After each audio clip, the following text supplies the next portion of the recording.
دین دین خرافی نیست، دین دین بدعت و شرکیات نیست، دین دین سلیقه های شخصی نیست.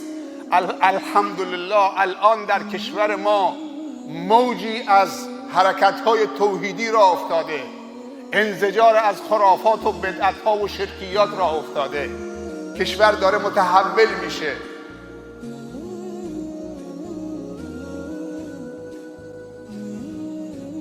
دیگه کسی نیت کردم 4 رکعت نماز فرض ظهر اجباری از ترس اخراجی دیگه کسی نمیخونه.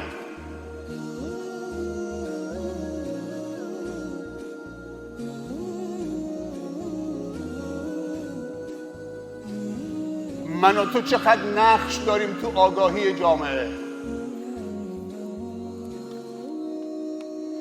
تجار ما چقدر نقش دارن. شیخ یوسف درباره تجار صحبت کرد،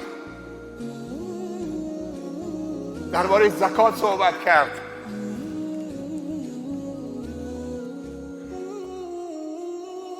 تجار ما اگر تو بندر عباس 5000 تا تاجر داشته باشیم، هر تاجری هزینه یک دانشجوی فوق لیسانس و دکترا قبول بکنه. اون استعداد داره میخونه فوق لیسانس و دکترا تو هر تخصصی، نفت و گاز، مدیریت، پتروشیمی، هر چی که بخونه، حقوق. هر تاجری بیاد هزینه یک بورسیه یک دانشجو رو پرداخت بکنه. 5000 تا تاجر، 5000 تا دانشجو فوق لیسانس و دکترا. بعد از 10 سال نها کن چی میشه. اگر زکات هم میخوای بدید، زکات به فقیر تولید کننده بدید. فقیری که امروز دانشجوست، به خاطر ترمش انصراف میده، باهوشه، با استعداده، تو از زکات هم میتونی بهش بدید، ولی بهتره که بهش قرض بدید.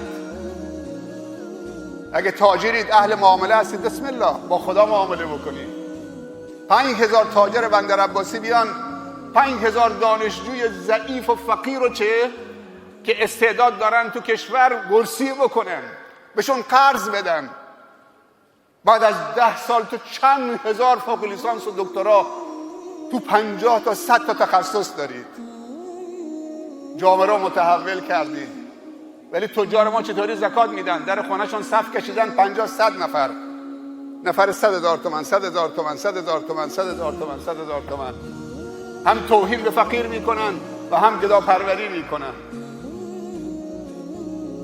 بعضی جنس های بنجولی و استوکی که تو مغازه‌شون مونده حساب میکنن، همون به اسم زکات میدن به فقرا.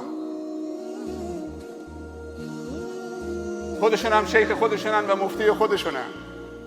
جنس های موندی که کسی نمیخره حساب زکاتشون میکنن، پرداخت میکنن.